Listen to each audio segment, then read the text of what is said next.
Welcome to wishful ಅಡುಗೆ ಮನೆ. ಇವತ್ತು ಪಾಲಕ್ ಮತ್ತೆ ಜೋಳದಿಂದ ಸೂಪರ್ ರೆಸಿಪಿ ಪ್ರತಿಭಾ. ಹೌದು ಆಶಾ, ಪಾಲಕು ಮತ್ತು ಜೋಳನ ಬಳಸಿಬಿಟ್ಟು ಪ್ರೋಟೀನು ಐರನ್ ರಿಚ್ ರೆಸಿಪಿನ ನಾವು ಮಾಡ್ತಾ ಇದ್ದೀವಿ. ಈ ರೆಸಿಪಿ ಅಂದರೆ ಎಷ್ಟು ಹೆಲ್ದಿ ರೆಸಿಪಿ ಇದೆ ಅಂತ ನಿಮಗೆ ಗೊತ್ತಾಗುತ್ತೆ. ಇಲ್ಲಿ ನಾನು ಹೋಲ್ ಜೋಳನ ಯೂಸ್ ಮಾಡ್ತಾ ಇದ್ದೀನಿ. ನೋಡಿ, ಆರ್ಗ್ಯಾನಿಕ್ ಜೋಳ ಇದೆ. ಸೊ ಯಾರಿಗಾದ್ರೆ ಆರ್ಗ್ಯಾನಿಕ್ ಜೋಳ ಬೇಕಂದರೆ ವಾಟ್ಸಪ್ ನಂಬರ್ ಕೊಟ್ಟಿದ್ದೀನಿ, ಆರ್ಡರ್ ಮಾಡ್ಬೋದು. ಜೋಳದ ಹಿಟ್ಟು ಬೇಕಂದವ್ರೂ ಆರ್ಡರ್ ಮಾಡ್ಬೋದು. ವಾಟ್ಸಪ್ ನಂಬರ್ ಡಿಸ್ಕ್ರಿಪ್ಷನ್ ಬಾಕ್ಸಲ್ಲಿದೆ. ಮತ್ತು ಇವತ್ತೇ ಆಶಾ, ಪಾಲಕು ಮತ್ತು ಜೋಳದಿಂದ ತುಂಬ ಯುನೀಕ್ ರೆಸಿಪಿನ ನಾವು ಮಾಡ್ತಾ ಇದ್ದೀವಿ. ಇಲ್ಲಿ ನೋಡಿ, ನಾನು ಇಡೀ ಕಟ್ಟು ಪಾಲಕನ್ನು ತಗೊಂಡಿದ್ದೀವಿ. ಯೂಶ್ವಲಿ ಇಷ್ಟು ಪಾಲಕನ್ನು ಯೂಸ್ ಮಾಡಿಬಿಟ್ಟು ನಾವು ಇಲ್ಲಾಂದರೆ ಸೊಪ್ಸಾರು ಮಾಡ್ತೀವಿ ಅಥವಾ ಪರಾಠ ಮಾಡ್ತೀವಿ. ಸೊ ಇವತ್ತೇ ನಾವು ಇಟ್ಟು ಪಾಲಕನ್ನು ಬಳಸಿಬಿಟ್ಟು ಅದರ ಜೊತೆ ಹೋಲ್ ಜೋಳನ ಬಳಸಿಬಿಟ್ಟು ತುಂಬ ಯುನೀಕು, ಡಿಫ್ರೆಂಟು ಮತ್ತು ಹೆಲ್ದಿ ರೆಸಿಪಿನ ಮಾಡ್ತಾ ಇದ್ದೀವಿ. ಇವಾಗ ಫಸ್ಟ್ ಏನು ಮಾಡೋಣ ಅಂದರೆ ಪಾಲಕನ್ನು ಬಿಡಿಸ್ಬಿಟ್ಟು ತೊಳ್ಕೊಂಡು ಬರೋಣ.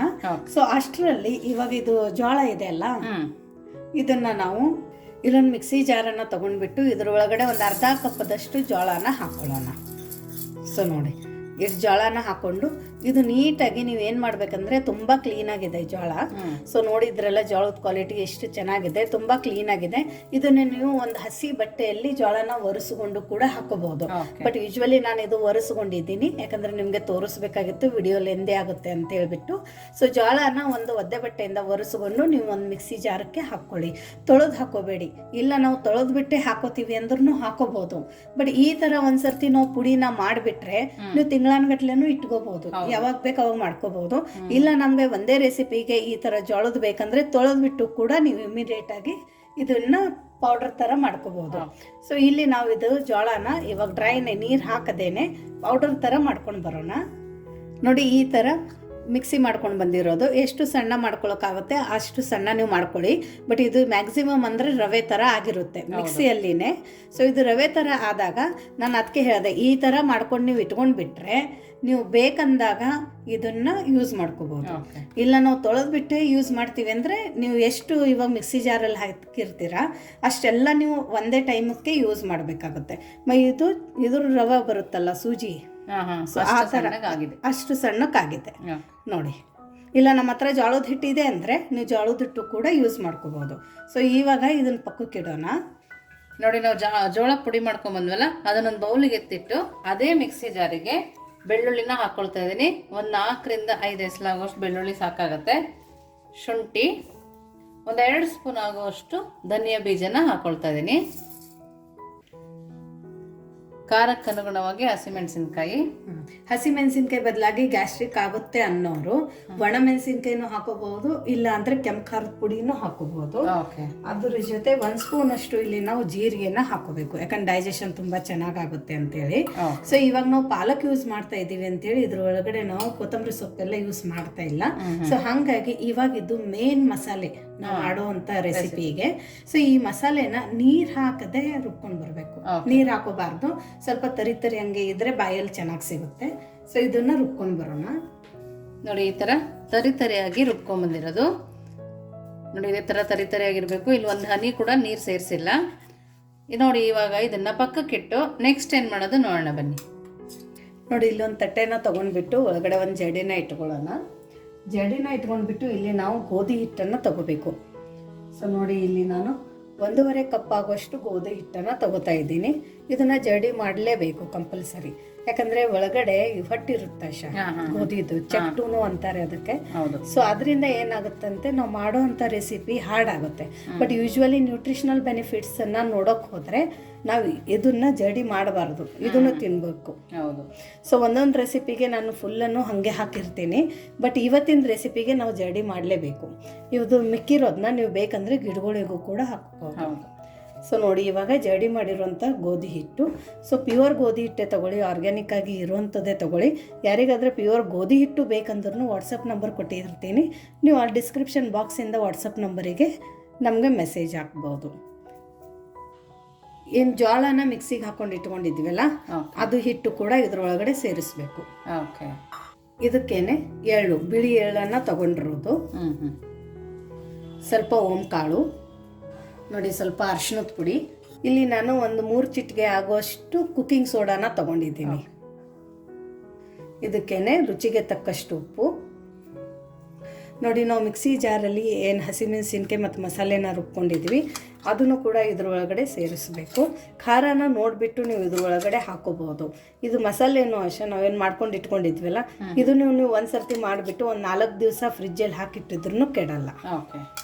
ಸೊ ಒಂದು ಸ್ವಲ್ಪ ಖಾರ ಖಾರ ಆಗಿರಲಿ ಅಂತ ಹೇಳ್ಬಿಟ್ಟು ನಾನು ಎಲ್ಲದನ್ನು ಹಾಕ್ಕೊಂಡಿದ್ದೀನಿ. ಈ ಟೈಮಲ್ಲಿ ಯಾರಾದರೂ ಹಸಿಮೆಣಸಿನ್ಕಾಯಿ ತಿನ್ನಲ್ಲ ಅನ್ನೋರು ಬೇರೆ ಮಸಾಲೆನ ಮಿಕ್ಸಿಗೆ ಹಾಕೊಂಡ್ಬಿಟ್ಟು ಹಸಿಮೆಣಸಿನ್ಕಾಯಿ ಬದಲಾಗಿ ಇವಾಗ ಇಲ್ಲಿ ನೀವು ಕೆಂಪು ಖಾರದ ಪುಡಿನ ಬಳಸ್ಬೋದು. ಓಕೆ. ಇವಾಗ ನೋಡಿ ಇಲ್ಲಿ ನಾನು ಇಡೀ ಕಟ್ ಪಾಲಕನ್ನು ಸಣ್ಣದಾಗಿ ಕಟ್ ಮಾಡ್ಕೊಂಡು ಇಟ್ಕೊಂಡಿದ್ದೀನಿ. ತುಂಬ ಜಾಸ್ತಿ ಸಣ್ಣನೇ ಕಟ್ ಮಾಡ್ಬೇಕಂತೇನಿಲ್ಲ, ಸ್ವಲ್ಪ ದಪ್ಪ ದಪ್ಪ ಇದ್ರೂ ಬಾಯಲ್ಲಿ ಸಿಗುತ್ತಲ್ಲ ಚೆನ್ನಾಗಿರುತ್ತೆ. ಸೊ ಬೇಕಂದವರು ಇದ್ರೊಳಗಡೆ ಕಡಲೆ ಹಿಟ್ಟು ಅಥವಾ ಅಕ್ಕಿ ಹಿಟ್ಟು ಕೂಡ ಹಾಕೋಬಹುದು. ಬಟ್ ನಾವು ಇದು ಟೋಟಲಿ ಗ್ಲುಟನ್ ಫ್ರೀ ಥರ ಮಾಡೋಣ ಅಂತ ಹೇಳ್ಬಿಟ್ಟು ಇದು ರೆಸಿಪಿನ ಮಾಡ್ತಾ ಇದ್ದೀವಿ. ಯಾಕಂದರೆ ಗೋಧಿ ಹಿಟ್ಟಿದೆ, ಗೋಧಿ ಹಿಟ್ಟಲ್ಲಿನೂ ಸ್ವಲ್ಪ ಗ್ಲುಟನ್ ಇದ್ದೇ ಇರುತ್ತೆ. ಬಟ್ ಟೋಟಲಿ ಇದ್ರೊಳಗಡೆ ನಾವು ಜೋಳದ ಹಿಟ್ಟು ಮತ್ತು ಗೋಧಿ ಹಿಟ್ಟು ಬಳಸಿ ಮಾಡೋದ್ರಿಂದ ಇದು ಬ್ಯಾಲೆನ್ಸ್ ಆಗುತ್ತೆ. ಸೊ ನೋಡಿ ಇದು ತುಂಬ iron rich, protein rich recipe ಇದು. ಸೊ ಇದನ್ನು ಸ್ಟಾರ್ಟಿಂಗಲ್ಲಿ ನೀರು ಹಾಕಿ ಕಲಿಸ್ಬಾರ್ದು, ಯಾಕಂದರೆ ಆಲ್ರೆಡಿ ಪಾಲಕಲ್ಲಿ ನೀರಿನಾಂಶ ಜಾಸ್ತಿ ಇರುತ್ತೆ. ಹಂಗಾಗ್ಬಿಟ್ಟು ಹಿಟ್ಟಿಗೆ ನೀರು ಜಾಸ್ತಿ ಆಗಿಬಿಡುತ್ತೆ. ಸೊ ಇದು ನಮಗೆ ಸ್ವಲ್ಪ ಟೈಟಾಗಿಯೇ ಕಲಿಸ್ಕೊಂಡು ಬರಬೇಕು. ಸೊ ನೀಡಿದರೆ ಮಾತ್ರ ಸ್ವಲ್ಪ ನೀರನ್ನು ಹಾಕ್ಕೊಂಡು ಕಲಿಸ್ಕೋಬೇಕು. ಸೊ ಇದನ್ನು ನಾವು ಹಿಟ್ಟನ್ನು ನೀಟಾಗಿ ಕಲಿಸ್ಕೊಂಡು ಬರೋಣ. ಇನ್ನೊಂದಂದರೆ ಯಾರು ನೀವು ಇನ್ನೂ ನಮ್ಮದು ವಾಟ್ಸಪ್ ಗ್ರೂಪ್ ಲಿಂಕ್ ಜಾಯಿನ್ ಆಗಿಲ್ಲ ಅಂದರೆ ಡಿಸ್ಕ್ರಿಪ್ಷನ್ ಬಾಕ್ಸಲ್ಲಿ ವಾಟ್ಸಪ್ ಗ್ರೂಪ್ ಲಿಂಕನ್ನು ಕೊಟ್ಟಿದ್ದೆ. ಆ ಲಿಂಕ್ ಮೇಲೆ ಕ್ಲಿಕ್ ಮಾಡಿದರೆ ಸಾಕು, ನೀವು ನಮ್ಮ ಜೊತೆ ಕನೆಕ್ಟ್ ಆಗ್ತೀರಾ. ಏನೇ ಕ್ವೆರೀಸು ಡೌಟ್ಸ್ ಇದ್ರೂ ಕೂಡ ನೀವು ಅಲ್ಲಿ ಕಮ್ಯುನಿಕೇಟ್ ಮಾಡ್ಕೋಬೋದು. ಇಲ್ಲ ಪರ್ಸ್ನಲ್ಲಾಗಿ ಮೆಸೇಜ್ ಹಾಕಿ ಏನಾದರೂ ಕೇಳಬೇಕು ಅಂದರೆ ನೀವು ಅಲ್ಲಿ ವಾಟ್ಸಪ್ ನಂಬರು ಕೂಡ ಕೊಟ್ಟಿದ್ದೀವಿ, ಅಲ್ಲಿ ನೀವು ವಾಟ್ಸಪ್ ಕೂಡ ಮಾಡಬಹುದು. ಇಲ್ಲ ನಮ್ಮ ರೆಸಿಪಿಗಳು ನೀವೆಲ್ಲ ಟ್ರೈ ಮಾಡಿದ್ದೀರಾ, ನಿಮ್ಗೆ ಏನೇ ಕ್ವೆರೀಸು ಅಥವಾ ಡೌಟ್ಸ್ ಬಂದ್ರೂ ಕೂಡ ನೀವು ಅಲ್ಲಿ ವಾಟ್ಸಪ್ ನಂಬರ್ಗೆ ನಮ್ಮ ಜೊತೆ ಕಮ್ಯುನಿಕೇಟ್ ಮಾಡ್ಬೋದು. ಸೊ ನೀವು ಇದು ಹಿಟ್ಟನ್ನು ಗಟ್ಟಿಯಾಗಿ ಕಲಿಸ್ಕೊಂಡು ಬರಬೇಕು. ಇದಕ್ಕೆ ಜಾಸ್ತಿ ನೀರು ತಗೊಂಡಿಲ್ಲ, ಒಂದೇ ಒಂದು ಸರ್ತಿ ನಾನು ನೀರನ್ನು ಹಾಕ್ಕೊಂಡಿದ್ದೀನಿ, ಒಂದು ಸ್ವಲ್ಪ ನೀರನ್ನೇ ಹಾಕ್ಕೊಂಡಿದ್ದೀನಿ. ಯಾಕಂದರೆ ಇದು ವಾಟರ್ ರಿಲೀಸ್ ಮಾಡುತ್ತೆ ಪಾಲಕ್ ಅಂತ ಹೇಳ್ಬಿಟ್ಟು. ಸೊ ನೋಡಿ ಈ ಥರ ನೀಟಾಗಿ ಉಂಡೆ ಮಾಡ್ಕೊಂಡು ಬರಬೇಕು ಇದ್ರದ್ದು. ಸೊ ನೋಡಿ ಈ ಥರ ನಾವು ಗಟ್ಟಿಯಾಗಿ ಹಿಟ್ಟನ್ನು ಕಲಿಸ್ಕೊಂಡು ಬರಬೇಕು. ಇದು ಏನು ತುಂಬ ಜಾಸ್ತಿ ಗಟ್ಟಿ ಇಲ್ಲ, ನಾರ್ಮಲಾಗಿ ಚಪಾತಿ ಹದಕ್ಕೇ ಕಲಿಸಿದ್ದೀವಿ. ತುಂಬ ಕಡಿಮೆ ನೀರನ್ನು ತಗೊಂಡಿದೆ. ಇದರಲ್ಲಿ ನಾವು ಒಂದು 3 ಉಂಡೆನ ಮಾಡ್ಕೊಳ್ಳೋಣ. ಇದು ಹೆಂಗಂದರೆ ಸಿಲಿಂಡ್ರಿಕಲ್ ಶೇಪಲ್ಲಿ ನಾವು ಈ ಥರ ಉಂಡೆಗಳನ್ನ ಮಾಡ್ಕೋಬೇಕು. ನೋಡಿ ಈ ಥರ ಉಂಡೆಗಳನ್ನ ಮಾಡ್ಕೋಬೇಕು. ಈ ಥರ ಉಂಡೆಗಳನ್ನ ಮಾಡಿಬಿಟ್ಟು ಇವಾಗ ಈ ಉಂಡೆನ ನಾವು ನೋಡಿ ಇಲ್ಲೊಂದು ಪಾತ್ರೆನ ತೊಗೊಂಡಿರೋದು. ನಾನು ತೆಳಗಡೆ ಪಾತ್ರೆಯಲ್ಲಿ 1-2 ಗ್ಲಾಸ್ ಆಗೋಷ್ಟು ನೀರನ್ನು ಹಾಕ್ಕೊಂಡು ಮೇಲ್ಗಡೆ ಒಂದು ಜಡಿನ ಇಟ್ಕೊಂಡಿರೋದು. ಸೊ ನೋಡಿ ಇವಾಗ ಈ ಜಡಿಗೆ ಒಂದು ಸ್ವಲ್ಪ ಎಣ್ಣೆನ ಒರೆಸ್ಕೋಬೇಕು. ತೆಳಗಡೆ ಅಂಟಬಾರ್ದು ಅಂತೇಳ್ಬಿಟ್ಟು ಎಣ್ಣೆ ಒರೆಸ್ಕೊಂಡ್ರು. ಸೊ ನೋಡಿ ಇವಾಗ ಫ್ಲೇಮನ್ನು ಹೈ ಫ್ಲೇಮಲ್ಲಿ ಇಟ್ಕೊಂಡು ಮೇಲ್ಗಡೆ ಒಂದು ಮುಚ್ಚಳನ ಮುಚ್ಚಿಬಿಟ್ಟು ಸ್ವಲ್ಪ ನೀರು ಹೆಸರು ಬರೋಕ್ಕೆ ಬಿಡಬೇಕು. ನಾವು ಸ್ವಲ್ಪ ಬಿಸಿ ಆಗಬೇಕು. ಆಮೇಲೆ ನಾವು ಮಾಡ್ಕೊಂಡಿರೋಂಥ ಉಂಡೆಗಳನ್ನ ಇಡೋಕೆ ಈಸಿ ಆಗುತ್ತೆ. ನೋಡಿ ಇವಾಗ ತೆಳಗಡೆ ನೀರು ಕುದಿ ಬಂದಿದೆ, 1 ನಿಮಿಷ ಆಗಿದೆ. ಇವಾಗ ನಾವು ಮಾಡ್ಕೊಂಡಿದ್ವಲ್ಲ ಉಂಡೆ, ಈ ಉಂಡೆನ ಇದ್ರೊಳಗಡೆ ಇಟ್ಕೋಬೇಕು ಈ ಥರ. ಸೊ ನೀಟಾಗಿ ಒಂದು ಸ್ವಲ್ಪ ಕೈಗೆ ಎಣ್ಣೆ ಹಚ್ಕೊಂಡು ಕೂಡ ನಾವು ಈ ಥರ ಮಾಡ್ತಾ ಮಾಡ್ತಾ ಉಂಡೆನ ಇಟ್ಕೋಬೋದು. ಸೊ ನೋಡಿ ನಿಮಗೆ ಯಾವ ಸೈಜು ಯಾವ ಶೇಪ್ ಬೇಕು ಆ ಸೈಜು ಶೇಪಲ್ಲಿ ಇಲ್ಲಿ ಇಟ್ಟಿದ್ರೆ ಅದೇ ಶೇಪ್ ಬಂದುಬಿಡುತ್ತೆ. ಇಲ್ಲ ನಮ್ಗೆ ಇಷ್ಟು ಟೈಮ್ ಇಲ್ಲ ಅಂದರೆ ನೀವು ಡೈರೆಕ್ಟಾಗಿ ಒಂದು ತಟ್ಟೆಗೆ ಹಾಕಿ ಡೋಕಳ ಎಲ್ಲ ಹಸಿವಲ್ಲ ಆ ಥರ ತಟ್ಟೆಗೆ ಹಾಕಿಬಿಟ್ಟು ಈ ಥರ ಸ್ಪ್ರೆಡ್ ಮಾಡಿ ಕೂಡ ಆ ಇಡೀ ತಟ್ಟೆನೇ ಇದ್ರೊಳಗಡೆ ಇಟ್ಕೋಬೋದು. ನೋಡಿ ಈ ಥರ ಇಟ್ಬಿಟ್ಟು ಇದ್ರ ಮೇಲ್ಗಡೆ ಒಂದು ಮುಚ್ಚಳನ ಮುಚ್ಚಿಬಿಟ್ಟು ಇದನ್ನು ನಾವು ಇಡ್ಲಿ ಥರ ಒಂದು 15 ನಿಮಿಷ ಆದರೆ ಸ್ಟೀಮ್ ಮಾಡಬೇಕು ಮೀಡಿಯಮ್ ಫ್ಲೇಮಲ್ಲಿ. ನೋಡಿ ಇವಾಗ 15 ನಿಮಿಷ ಆಗಿದೆ. ಮಧ್ಯದಲ್ಲಿ ಒಂದು 12 ನಿಮಿಷ ಆದ ನಂತರ ಒಂದು ಸರ್ತಿ ತೆಗೆದುಬಿಟ್ಟು ಚೆಕ್ ಮಾಡಿ ನೋಡ್ಬೋದು. ಸೊ ಈ ಥರ ಫೋರ್ಕ್ ಚುಚ್ಚಿ ನೀವು ತೆಗೆದಾಗ ಇಲ್ಲಿ ನೋಡಿ ಏನು ಫೋರ್ಕಕ್ಕೆ ಅಂಟಿಲ್ಲ, ಅಷ್ಟು ನೀಟಾಗಿ ಕ್ಲೀನಾಗಿ ಬಂದಿದೆ. ಇವಾಗ ಫ್ಲೇಮನ್ನು ಆಫ್ ಮಾಡ್ಕೊಂಡ್ಬಿಡೋಣ. ಆಫ್ ಮಾಡಿಕೊಂಡು ಇದನ್ನು ತಣ್ಣಗಾಗೋಕೆ ಇದೇ ಥರ ಬಿಟ್ಬಿಡೋಣ, ಯಾಕಂದರೆ ಇದು ತಣ್ಣಗಾಗಬೇಕು. ನೋಡಿ ಇದು ಕಂಪ್ಲೀಟಾಗಿ ತಣ್ಣಗಾಗಿದೆ. ನೀವು ಬಿಸಿಯಲ್ಲಿನೂ ಕಟ್ ಮಾಡ್ಕೋಬಹುದು, ಬಟ್ ಚಾಕು ಕಂಟ್ಕೊಂಡ್ಬಿಟ್ಟು ಇದು ಕರೆಕ್ಟಾಗಿ ನಮಗೆ ಶೇಪಲ್ಲಿ ಬರಲ್ಲ, ಕಟ್ ಆಗುತ್ತೆ. ಸೊ ಹಾಗಾಗಿ ಇದನ್ನು ತಣ್ಣಗಾದ ನಂತರ ನಾವು ನೀಟಾಗಿ ಈ ಥರ ನೋಡಿ ಕಟ್ ಮಾಡ್ಕೋಬೇಕು. ಒಳಗಡೆ ಎಷ್ಟು ಫಳ್ಳಾಗಿದೆ ಅಂತಲೂ ನಾನು ನಿಮ್ಗೆ ತೋರಿಸ್ತೀನಿ. ನೋಡಿ ತೂತ ಥರ ಎಷ್ಟು ಇದನ್ನಾಗಿದೆ, ಸ್ಪಾಂಜಿ ಥರ ಆಗಿದೆ ಒಳಗೆ. ಸೊ ಎಲ್ಲದೂ ನಾವು ಇದೇ ಥರ ಕಟ್ ಮಾಡ್ಕೊಂಡು ಬರಬೇಕು. ನೋಡಿ ಇಷ್ಟು ತುಂಬಾ ಸಣ್ಣ ಕಟ್ ಮಾಡಬೇಡಿ, ಇಲ್ಲಾಂದರೆ ಕಟ್ ಮಾಡೋಕೆ ಹೋಗಿ ಕಟ್ ಆಗುತ್ತೆ. ಹೌದು. ಸೊ ಈ ಥಿಕ್ನೆಸ್ಸಲ್ಲಿ ನಾವು ಇದನ್ನು ಕಟ್ ಮಾಡ್ಕೊಂಡು ಬರಬೇಕು. ಸೊ ನೋಡಿ ಇವಾಗ ಎಲ್ಲದನ್ನು ಈ ಥರ ಕಟ್ ಮಾಡ್ಕೊಂಡು ಬರೋಣ. ಓಕೆ. ನೋಡಿ ಇಲ್ಲಿ ಪ್ಯಾನನ್ನು ಬಿಸಿ ಮಾಡ್ಕೊಳಕ್ಕೆ ಇಟ್ಕೊಂಡಿರೋದು. ಇವಾಗ ಇದ್ರ ಒಳಗಡೆ ಒಂದು 2 ಸ್ಪೂನ್ ಆಗೋಷ್ಟು ಎಣ್ಣೆನ ಹಾಕೊಳ್ಳೋಣ. ಓಕೆ. ನಮ್ಗೆ ಇಷ್ಟು ಎಣ್ಣೆ ಬೇಡ, ಶಾಲೋ ಫ್ರೈ ಬೇಡ ಅಂದವರು ಒಂದು ಸ್ಪೂನ್ ಎಣ್ಣೆನ ಹಾಕೊಂಡ್ಬಿಟ್ಟು ಒಗ್ಗರಣೆ ಹಾಕೊಂಡು ಕೂಡ ಅದೇ ಥರ ತಿನ್ಕೋಬಹುದು. ಬಟ್ ಈ ಥರ ಮಾಡಿದರೆ ಮಕ್ಕಳು ಕೂಡ ಇಷ್ಟಪಡ್ತಾರೆ, ಕ್ರಿಸ್ಪಿನೂ ಇರುತ್ತೆ, ಚೆನ್ನಾಗಿರುತ್ತೆ ತಿನ್ನೋಕ್ಕೆ. ಸೊ ನೋಡಿ ನಾವು ಮಾಡ್ಕೊಂಡಿರುವಂಥ ಎಲ್ಲ ಕಟ್ಸ್ಗಳನ್ನ ಪಾಲಕದ್ದು ಇದ್ರ ಒಳಗಡೆ ಇಡೋಣ. ಓಕೆ. ಇದಕ್ಕೆ ಆಶಾ ನಮ್ಮ ಸೈಡು ಪಾಲಕದ ವಡಿ ಅಂತ ಕರಿತೀವಿ. ತುಂಬ ಪೌಷ್ಟಿಕ, ತುಂಬ ಹೆಲ್ದಿ. ಕಡಲೆ ಹಿಟ್ಟು, ಅಕ್ಕಿ ಹಿಟ್ಟು ಯೂಸ್ ಮಾಡದೆ ಮಾಡ್ಕೊಂಡಿರುವಂಥ ಒಂದು ಹೆಲ್ದಿ ರೆಸಿಪಿ. ಮಕ್ಕಳಿಗೆ ನೀವು ಬಾಕ್ಸಿಗೂ ಕೂಡ ಮಾಡ್ಕೊಡ್ಬೋದು.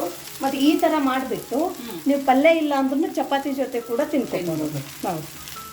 ನೋಡಿ ಒಂದು ಪ್ಯಾನಲ್ಲಿ ಎಷ್ಟು ಹಿಡಿಯುತ್ತೆ ಅಷ್ಟು ಹಾಕೊಂಡ್ಬಿಡೋಣ. ಆಮೇಲೆ ಇದು ಆಯಿಲು ಒಂದು ಸ್ವಲ್ಪ ಎಲ್ಲ ಕಡೆ ಈ ಥರ ಸ್ಪ್ರೆಡ್ ಮಾಡಿದರೆ ಸಾಕು. ಒಂದು ಮೈ ಚೆನ್ನಾಗಿ ಬೇಯೋ ತನಕ ಇದಕ್ಕೆ ನಾವು ಟಚ್ ಮಾಡಬಾರ್ದು. ಯಾಕಂದರೆ ಎಡೆ ಸೈಡ್ ಬೇಯಿಸೋದಿರುತ್ತಲ್ಲ, ಸ್ವಲ್ಪ ಕ್ರಿಸ್ಪಿಯಾಗಿ ಅದು ಹೇಳ್ತಾ ಇದೆ ಅಂದಾಗ ಟರ್ನ್ ಮಾಡಬೇಕು. ಸೊ ನೋಡಿ ಇವಾಗ ಒಂದು ಮೈ ಚೆನ್ನಾಗಿ ಬೈದಿದೆಯಲ್ಲ ಆಶಾ, ಇದನ್ನು ಟರ್ನ್ ಮಾಡ್ಕೋಬೇಕು. ಕಲರ್ ನೋಡ್ಕೊತೀವ ಎಷ್ಟು ಸಖತ್ತಾಗಿ ಬಂದಿದೆ ನೋಡಿ. ಸೊ ಈ ಥರನೂ ಒಂದು ರೆಸಿಪಿ ನಾವು ಹೆಲ್ದಿಯಾಗಿ ಮಾಡ್ಕೋಬೋದು, ಸ್ಟೀಮ್ ಮಾಡಿ ಕೂಡ. ಇಷ್ಟು ಎಣ್ಣೆ ಬೇಡ ಅಂದರೆ 1 ಸ್ಪೂನ್ ಎಣ್ಣೆಯಲ್ಲಿ ಕೂಡ ಒಗ್ಗರಣೆ ಹಾಕ್ಕೊಂಡು ಮಾಡ್ಕೋಬೋದು. ಸೊ ನೋಡಿ ನೀವು ಕೂಡ ಈ ಥರ ಪಾಲಕದ ಈ ಥರ ರೆಸಿಪಿ ನಿಮ್ಮ ಮನೆಯಲ್ಲಿ ಮಾಡ್ತಾ ಇದ್ರೆ ಯಾವ ಥರ ಮಾಡ್ತೀರಂತಾನು ನಮಗೆ ಕಮೆಂಟ್ ಮೂಲಕ ತಿಳಿಸಿ. ನೋಡಿ ಈ ಮೈನು ತುಂಬ ಚೆನ್ನಾಗಿ ಬೈದಿದ್ದೆಲ್ಲ ಆಶಾ, ಫ್ಲೇಮನ್ನು ಆಫ್ ಮಾಡ್ಕೊಳ್ಳೋಣ. ಫ್ಲೇಮನ್ನು ಆಫ್ ಮಾಡಿಕೊಂಡು ಇದನ್ನು ನಾವು ಇವಾಗ ಸರ್ವ್ ಮಾಡೋಣ. ಓಕೆ. ನೋಡಿ ನಮ್ಮದು ಬಿಸಿ ಬಿಸಿ ಪಾಲಕ್ ವಡಿ ರೆಸಿಪಿ ರೆಡಿಯಾಗಿದೆ. ಜೋಳನ ಬಳಸಿಬಿಟ್ಟು ಮಾಡ್ಕೊಂಡಿರೋಂಥದ್ದು ಒಂದು ಹೆಲ್ದಿ ಪೌಷ್ಟಿಕ್ ರೆಸಿಪಿ ಇದು. ಸೊ ಇದು ನೋಡಿಬಿಟ್ಟು ಎಲ್ಲರೂ ಬಾಯಲ್ಲಿ ನೀರು ಬರ್ತಾ ಇರ್ಬೋದು. ನೀರು ಬರ್ತಾ ಇದ್ದರೆ ನೀವು ಒಂದು ಸರ್ತಿ ಖಂಡಿತವಾಗಿ, ಈ ಪಾಲಕ್ ಸೀಸನ್ ನಡೀತಾ ಇದೆ, ಸುಮಾರು ಮಾರ್ಕೆಟಲ್ಲಿ ಪಾಲಕ್ ಬರ್ತಾ ಇದೆ. ಸೊ ನೀವು ಕೂಡ ಮಾಡಿಕೊಂಡು ತಿನ್ಬೋದು. ಸೊ ನಿಮಗೆ ಇವತ್ತಿನ ಈ ರೆಸಿಪಿ ಹೇಗೆ ಅನ್ನಿಸ್ತು ಅಂತಲೂ ಕಮೆಂಟ್ ಮೂಲಕ ಮಾತ್ರ ತಿಳಿಸೋದನ್ನು ಮರಿಬೇಡಿ. ಇದು ನೋಡಿ ಎಷ್ಟು ಕ್ರಿಸ್ಪಿಯಾಗಿದೆ ಅಂತ. ನೋಡಿ ಅಷ್ಟೇ ಕ್ರಿಸ್ಪಿ ಮತ್ತು ಅಷ್ಟೇ ಸ್ಪಾಂಜಿ ಆಗಿದೆ. ನೋಡಿ ಕಟ್ ಮಾಡಿ ತೋರಿಸ್ತೀನಿ, ನೋಡ್ಬೋದು ಇಲ್ಲಿ. ನೋಡಿ ಒಳಗಡೆ ಅಷ್ಟೇ ಸ್ಪಾಂಜಿ ಆಗಿದೆ, ಹೊರಗಡೆ ಕ್ರಿಸ್ಪಿ, ಒಳಗಡೆ ಸಾಫ್ಟು. ಒಳ್ಳೆ ಕಾಂಬಿನೇಷನು, ಬೆಸ್ಟ್ ಕಾಂಬಿನೇಷನು ಇದು. ನೋಡಿ ನೀವು ಎಲ್ಲಿ ಕಟ್ ಮಾಡಿದ್ರು ಅದೇ ಥರ ಆಗಿದೆ. ಪರ್ಫೆಕ್ಟ್ ರೆಸಿಪಿ ಅಂತ ಅನ್ಬೋದು. ಇದಕ್ಕೆ ಹೆಲ್ದಿ ರೆಸಿಪಿ ಅಂತ ಅಂತೀವಿ, but perfect mouth watering recipe ಇದು. ಸೊ ಇದನ್ನು ನಾವು ಆಶಾ ಕೆಚಪ್ ಜೊತೆ ಮಕ್ಕಳಿಗೆ ಕೊಟ್ಬಿಟ್ರೆ ಇಷ್ಟೆಲ್ಲ ಒಬ್ಬರೇ ಖಾಲಿ ಮಾಡ್ತಾರೆ. ಹೌದು. ಪಾಲಕ್ ತಿನ್ನಲ್ಲ ಅನ್ನೋರು ಕೂಡ ಡೈಲಿ ಪಾಲಕ್ ತೊಗೊಂಡ್ಬಿಟ್ಟು ಬಂದು ಮಾಡಿಕೊಡಿ ಅಂತ ಕೇಳುವಂಥದ್ದು ಒಂದು ಹೆಲ್ದಿ ರೆಸಿಪಿ ಇದು. ನೋಡಿ ಆಶಾ ಇದನ್ನು ಕೆಚಪ್ ಜೊತೆ. ಸೊ ನೋಡಿ ಎಲ್ಲದೂ ಅಷ್ಟೇ ಚೆನ್ನಾಗಿದ್ದಾವೆ, ನೀವು ನೋಡ್ಬೋದು ಇಲ್ಲಿ. ತುಂಬ ಚೆನ್ನಾಗಿದೆ ಪ್ರತಿಭಾ, ಯಾವ ಬಜ್ಜಿನೂ ಬೇಕಾಗಲ್ಲ. ಹೌದಲ್ಲ, ಅಷ್ಟೇ ಕ್ರಿಸ್ಪಿ, ಅಷ್ಟೇ ಚೆನ್ನಾಗಿದೆ ಅಲ್ಲ. ಸೊ ಕೆಚಪ್ ತಿನ್ನಲ್ಲ ಅಂದರೆ ಮ್ಯಾಯೋನೈಸ್ ಜೊತೆನೂ ಪರ್ಫೆಕ್ಟ್ ಕಾಂಬಿನೇಷನು. ಸೊ ನಿಮಗೆ ಇವತ್ತು ಈ ಪಾಲಕ್ ಮತ್ತು ಜೋಳನ ಬಳಸಿಬಿಟ್ಟು ಮಾಡಿರೋಂಥ ಹೆಲ್ದಿ ರೆಸಿಪಿ ಹೇಗೆ ಅನ್ನಿಸ್ತು ಅಂತ ಕಮೆಂಟ್ ಮೂಲಕ ಮಾತ್ರ ತಿಳಿಸೋದನ್ನು ಮರಿಬೇಡಿ.